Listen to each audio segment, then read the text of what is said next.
உங்கள் அனைவருக்கும் நன்றி கலந்த வணக்கம். கூகுள் பே, போன்பேவுக்கு செக், வாய்ப்பை தட்டி செல்லும் ஸ்விக்கி, ஸ்மார்ட்டோ இதை பத்தின நியூஸ் வெளியாகி இருக்கிறது. என்னவென்றால், இந்தியாவில் மட்டுமல்ல, உலகின் பல நாடுகளில் யூபிஐ சேவை பயன்படுத்த திட்டமிட்டும் அதற்கான பணிகளை செய்து வரும் நிலையில் இந்தியாவில் முக்கியமான ஒரு பிரச்சனை உருவாகியுள்ளது. இந்திய யூபிஐ சேவை தளத்தில் சில நிறுவனங்கள் மட்டுமே பெரிய அளவிலான ஆதிக்கத்தை செலுத்தி வருகிறது. ஆரம்பம் முதல் மத்திய அரசுக்கும் யூபிஐ தளத்தை நிர்வாகம் செய்யும் என்பிசிஐ அமைப்புக்கும் பிரச்சனையாகவே இருந்தது.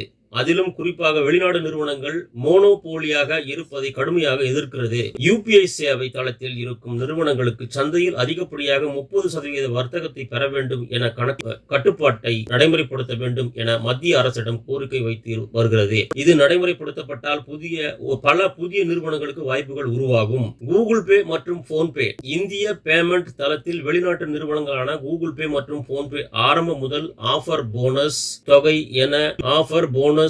என அறிவித்து இந்திய வாடிக்கையாளர்களை பெரிய அளவில் ஈர்த்துள்ளது. இதனால் பிற நிறுவனங்கள் வளர்ச்சி அடைய முடியாமல் மாட்டிக்கொண்டு விழித்து வருகிறது. மேலும் மத்திய அரசுக்கும் இதில் வெளிநாட்டு நிறுவனங்கள் மோனோபோலியாக இருப்பதில் விருப்பமில்லை. இந்த நிலையில் ஸ்விக்கி, சொமாட்டோ புதிதாக யூபிஐ பேமெண்ட் சேவையை அறிமுகம் செய்துள்ளது. 30% கட்டுப்பாடு என்னவென்றால், என்பிசிஐ அமைப்பு 30% அதிகமாக சந்தை வர்த்தக ஆதிக்கம் என்ற கட்டுப்பாட்டை ஜனவரி 2023 முதல் அமலாக்கம் செய்ய திட்டமிட்டு வரும் நிலையில் அதை 3 வருடமாக ஒத்திவைக்க வேண்டும் என போன்பே கோரிக்கை வைத்துள்ளது. இதேபோல் கூகுள் பே நிறுவனமும் கோரிக்கை வைத்துள்ளது. இது இரண்டுமே அமெரிக்க நிறுவனங்களின் கட்டுப்பாட்டில் இயங்கி வருகிறது. போன்பே ஆகஸ்ட் மாத தரவுகள் படி போன்பே 3.14 பில்லியன் பண பரிமாற்றங்களுடன் 48% சந்தையையும், கூகுள் பே 2.2 பில்லியன் பேமெண்ட்கள் உடன் 34% சந்தையும் வைத்துள்ளது.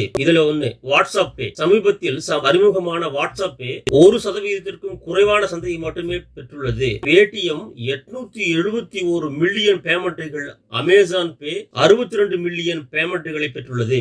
80% சந்தை, அதாவது இப்படி போன்பே, கூகுள் பே மட்டுமே 80% வர்த்தக சந்தையை கொண்டு இருக்கும் நிலையில் என்பிசிஐ அமைப்பின் 30% வர்த்தக சந்தை கட்டுப்பாட்டு விதிமுறையை கொண்டு வந்தால் மற்ற நிறுவனங்களுக்கு வாய்ப்பு கிடைக்கும். அதே போல் மோனோபோலி நிலை எளிதாக தீர்க்க முடியும். உணவு டெலிவரி நிறுவனங்கள் என்ன சொல்றாங்கன்னா, இந்த விதிமுறை ஜனவரி 2023 முதல் நடைமுறைக்கு வந்தால் புதிய நிறுவனங்களுக்கான வாய்ப்புகள் அதிகம். இதை பயன்படுத்திக் கொள்ள உணவு டெலிவரி நிறுவனங்களான ஸ்விக்கி, zomatto ஆகிய புதிதாக யூபிஐ சேவை தளத்தை துவங்க திட்டமிட்டு வருகிறது என்று செய்திகள் வெளியாகியிருக்கிறது.